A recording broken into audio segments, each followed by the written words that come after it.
आलम हमराही Arabic speaking course आपका अपना channel. बराए मेहरबानी चैनल को सब्सक्राइब करें। दोस्तों, सबसे पहले चैनल को सब्सक्राइब कर लें, वीडियो को लाइक कर दें और बेल आइकन को ऑल पे क्लिक करके रखें, क्योंकि हमारे आने वाली सारी वीडियो के नोटिफिकेशन सबसे पहले आपको मिलेगा। दोस्तों, इस वीडियो में हम आपको बताने वाले हैं कि मैं, मेरा या हम, हमारा के लिए हम कौन सा शब्द अरबी का इस्तेमाल कर सकते हैं। ठीक, मैं के लिए किस शब्द को इस्तेमाल करेंगे, मेरा के लिए किस शब्द को इस्तेमाल करेंगे, हम के लिए कौन सा शब्द इस्तेमाल करेंगे और हमारा के लिए भी कौन सा शब्द इस्तेमाल करेंगे। जैसा कि आप जानते हैं कि मैं यानी अना का मतलब मैं होता है। ठीक है, अना का मतलब मेरा भी होता है। ठीक, तो बहुत से लोग हमारा के लिए भी अना का इस्तेमाल करते हैं और हमारा, हमारी जितना सब के लिए यानी एक ही तरह से सब लफ्ज़ों का इस्तेमाल करते हैं एक ही चीज़ के लिए। ठीक है, तो हम आपको इस वीडियो में वही बतलाने वाले हैं जुमलों के साथ कि हमको और हमारा के लिए, मैं या मेरा के लिए हम कौन सा अरबी का शब्द इस्तेमाल कर सकते हैं।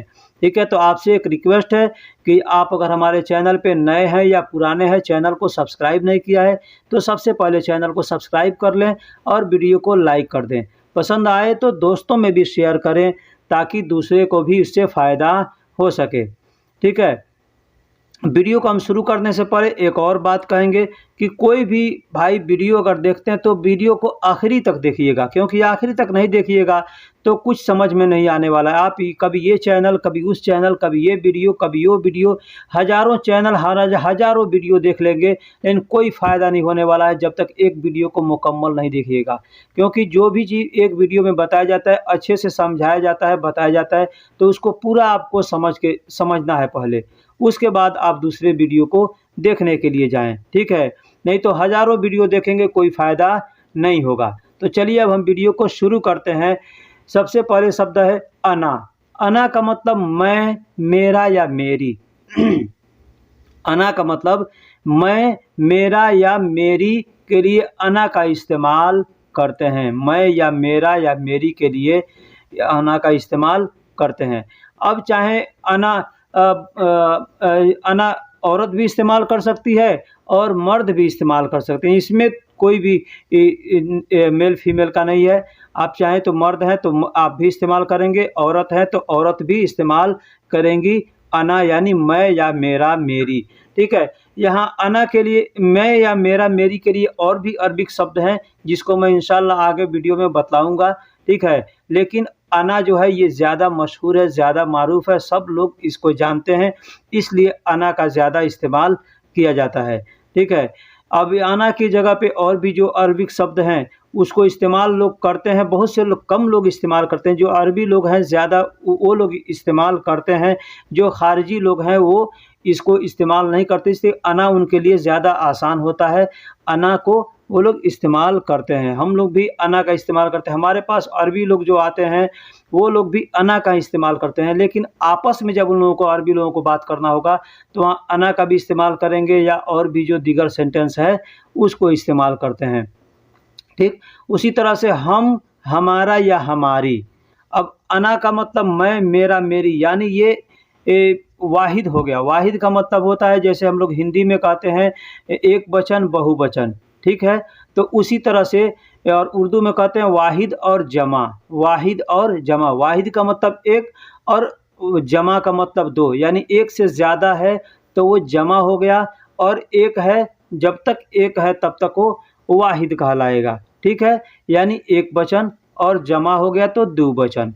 ठीक है, तो उसी तरह से अना एक वचन के लिए यानी वाहिद के लिए इस्तेमाल करना होता है, जैसे कि मैं, तो मैं सिर्फ एक है ना। लेकिन वहीं पे अगर कहेंगे हम, तो हम का मतलब एक नहीं हुआ, हम का मतलब आपके पीछे या आपके साथ कोई और भी है दूसरा।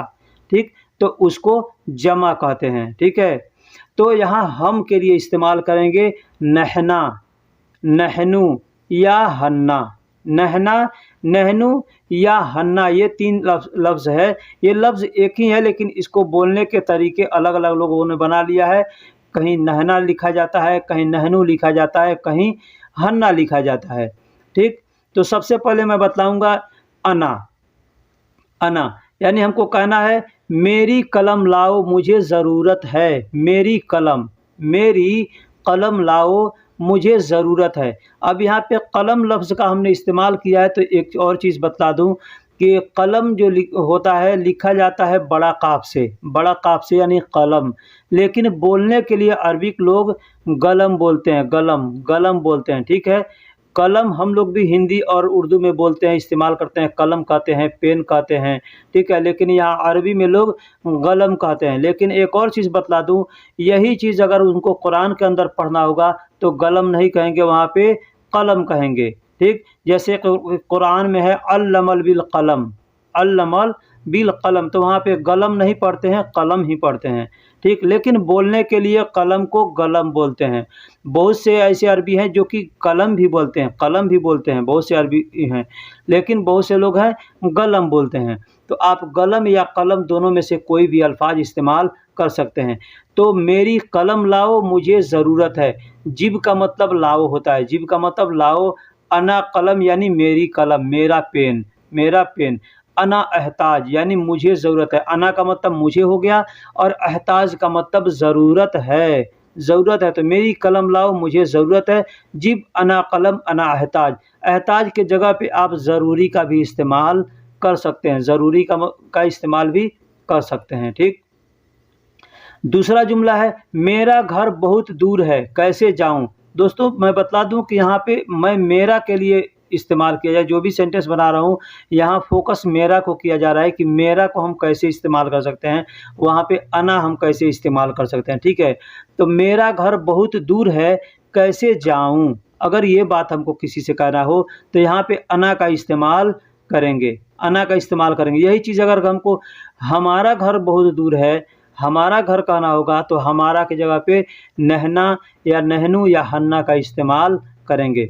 यहाँ पे मैं एक और चीज़ बता दूं, मेरा घर यानी अनाबेत, ये दो सेंटेंस में आता है, अनाबेत यानी मेरा घर। लेकिन उसी को हमको एक सेंटेंस में करना होगा तो हम कहेंगे बेती यानी मेरा घर, बेत का मतलब घर और लास्ट में ई लग गया तो वो मेरा घर हो गया, ई का मतलब मेरा हो गया। ठीक है, तो बेती वाजिद बईद कैफरोह यानी मेरा घर बहुत दूर है मैं कैसे जाऊं। अब अना का मतलब मेरा हो गया या मैं हो गया, तो यहाँ मेरा के लिए भी अना इस्तेमाल किया गया है। बेत का मतलब घर होता है, वाजिद का मतलब बहुत होता है, बईद का मतलब दूर होता है, कैफ का मतलब कैसे, कैफ हाल कहते हैं ना, यानी कैसे हाल है, तो वही कैफ है। कैफ का मतलब कैसे और रोह का मतलब जाऊं। अगला जुमला है मेरे पास वक्त बहुत कम है इसलिए मैं नहीं आऊँगा। तो मेरे पास यहाँ पे दोस्तों इस जुमले में भी हम मेरा का हम फोकस कर रहे हैं कि मेरा को हम कैसे इस्तेमाल करेंगे। तो मेरे पास यहाँ कहना है, मेरे पास, तो मेरे पास को अरबी में इंदी कहते हैं, इंदी। इसके पहले वीडियो में मैंने बतला चुका है कि इंदी का मतलब क्या होता है और कहाँ और कैसे इस्तेमाल किया जाता है। तो मेरे पास वक्त बहुत कम है इसलिए मैं नहीं आऊँगा, तो कहेंगे इंदी वक्त वाजिद कलील। इंदी का मतलब मेरे पास, वक्त को अरबी में वक्त ही कहते हैं, वाजिद का मतलब बहुत होता है, कलील का मतलब कम होता है, कलील का मतलब कम। तो मेरे पास वक्त बहुत कम है कहना होगा तो कहेंगे इंदी वक्त वाजिद कलील। असन अना मा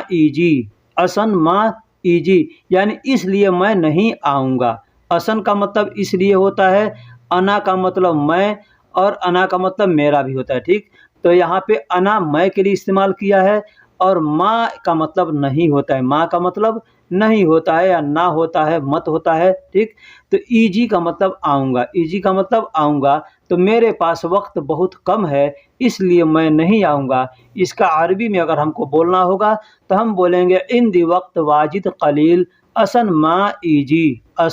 मा ईजी यानी मेरे पास वक्त बहुत कम है इसलिए मैं नहीं आऊँगा। अगला जुमला है तुम्हारे घर के पास मेरा ऑफिस है मुझे भी साथ ले लो। तुम्हारे घर के पास मेरा ऑफिस है, तुम्हारे घर के पास मेरा ऑफिस है, मुझे भी साथ ले लो। जैसे कि हम काम करते हैं 2 आदमी, हाँ, और कोई हमारा पड़ोसी है, हम उससे कहते हैं कि तुम्हारा घर जहाँ पे है वहीं पे मेरा ऑफिस है, ठीक है? चाहे वो ऑफिस का पड़ोसी हो, चाहे घर का पड़ोसी हो, ठीक है?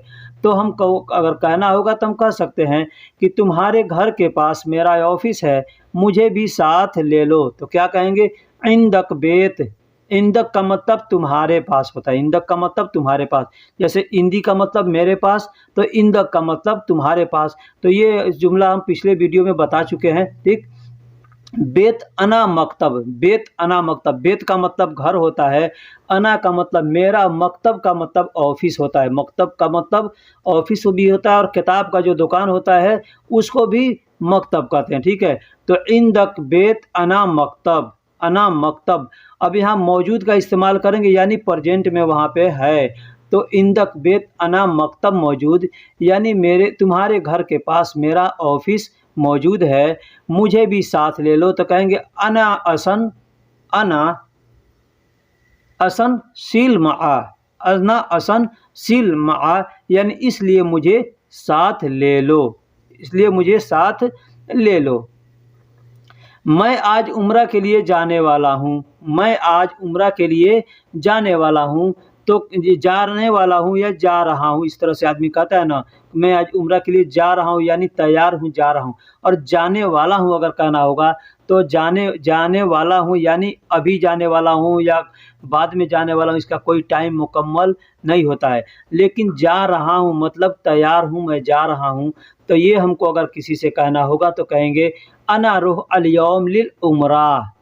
अना रोह, अना रोह, यानी यहाँ पे भी मैं इस्तेमाल हो, यानी एक आदमी के लिए, एक आदमी के लिए मैं इस्तेमाल होता है, अना इस्तेमाल होता है, ठीक?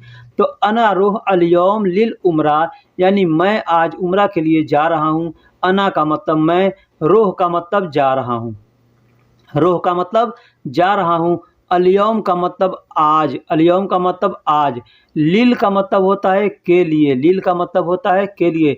यहीं पे सिर्फ अगर एक लॉ इस्तेमाल करेंगे, जैसे ली, तो ली मतलब हो गया लिए, और वहाँ पे लिल कह दिए तो लिल का मतलब हो गया के लिए, ठीक? ये इस बात को आप समझिएगा। और उम्रा को तो उम्रा सब लोग जानते हैं कि उम्रा कहते हैं, ठीक है? तो आज मैं उम्रा के लिए जा रहा हूँ, या मैं आज उम्रा के लिए जा रहा हूँ। आगे पीछे भी जुमला करके बोल सकते हैं, सेंटेंस करके बोल सकते हैं। तो अना रुह अल-यौम लिल उम्रा, यानी आज मैं उम्रा के लिए जा रहा हूँ, इस तरह से आप बोल सकते हैं। अब यहाँ पे हम इस्तेमाल करेंगे बहुवचन, यानी जमा, यानी दो, एक से दो आदमी अगर हैं तो वहाँ पे मैं नहीं बोलेंगे, हम बोलेंगे। अगर एक साथ में दो आदमी अगर हैं और वहाँ पे मैं आप बोलते हैं, अना बोलते हैं, तो मतलब सिर्फ आप अपने लिए बोल रहे हैं, दो दूसरा साथी है उसके लिए नहीं बोल रहे हैं। लेकिन यहाँ हमको एक से ज़्यादा के लिए बोलना है, तो हम कहेंगे हन्ना का इस्तेमाल करेंगे, या नहनू का, या नहना का, ठीक? नहना, नहनू या हन्ना का मतलब होता है हम, हमारा, हमारी, ठीक? तो हम मान लीजिए हमको कहना है हमारी किताबें तुमने कहाँ रखी है, हमारी किताबें तुमने कहाँ रखी है, यानी एक मैं भी हूँ और एक मेरा दोस्त भी है, ठीक? अब वो दोस्त भाई भी हो सकता है, बहन भी हो सकती है, कोई भी हो सकता है, यानी हमारे साथ में एक आदमी और है, या दो आदमी, पांच आदमी भी हो सकते हैं। तो यहाँ पे चाहे एक से ज़्यादा हो, एक हो मतलब एक से ज़्यादा, दो हो या पाँच हो, 10 हो, कितना हो, वहाँ पे एक ही जुमला इस्तेमाल करेंगे, सेंटेंस इस्तेमाल करेंगे, नहना, नहनू या हन्ना, यानी हमारी किताबें तुमने कहाँ रखी है। तो हम कहेंगे कुतुब इन तवैन रक्किब। अब इसमें हम नहना, नहनू या हन्ना शुरू में कोई भी एक लफ्ज़ इस्तेमाल कर सकते हैं, जैसे नहना कुतुब इन तवैन रक्किब, या हन्ना कुतुब इन तवैन रक्किब, या नहनू कुतुब इन तवैन रक्किब, यानी हमारी किताबें तुमने कहाँ रखी हैं। हमने तुमसे कहा था हमारा इंतज़ार न करना, हमने तुमसे कहा था हमारा इंतज़ार न करना। अब यहाँ पे भी हम एक से दो आदमी, एक से ज़्यादा, यानी दो आदमी, तीन आदमी, पांच आदमी, जो भी हो उसके लिए इस्तेमाल कर रहे हैं। तो यहाँ पे भी हम हन्ना, नहना या नहनू कोई भी अल्फाज, कोई भी एक अल्फाज इस्तेमाल कर सकते हैं। जैसे हन्ना अव्वल मिन इन तगुल अहना इंतज़ार मा सौवी, अहना इंतज़ार माँ सवी। हन्ना का मतलब हमने, अव्वल मतलब, अव्वल का मतलब कहते हैं, अब यहाँ पे था इस्तेमाल हुआ है ना, तो था क्या होता है, यानी पिछले समय के लिए, यानी जो बीत चुका है उसके लिए था का इस्तेमाल करते हैं। तो था के लिए यहाँ पे हम अव्वल का इस्तेमाल करेंगे। अव्वल का मतलब क्या होता है, पहले। अव्वल का मतलब पहले, यानी जो समय बीत गया है उसके लिए अव्वल का इस्तेमाल किया जाता है। तो इसलिए हम यहाँ पे इस्तेमाल करेंगे हन्ना अव्वल मिन इन तगुल। हन्ना या नहना या नहनु अव्वल मिन इन तगुल, यानी हमने तुमसे पहले कहा था।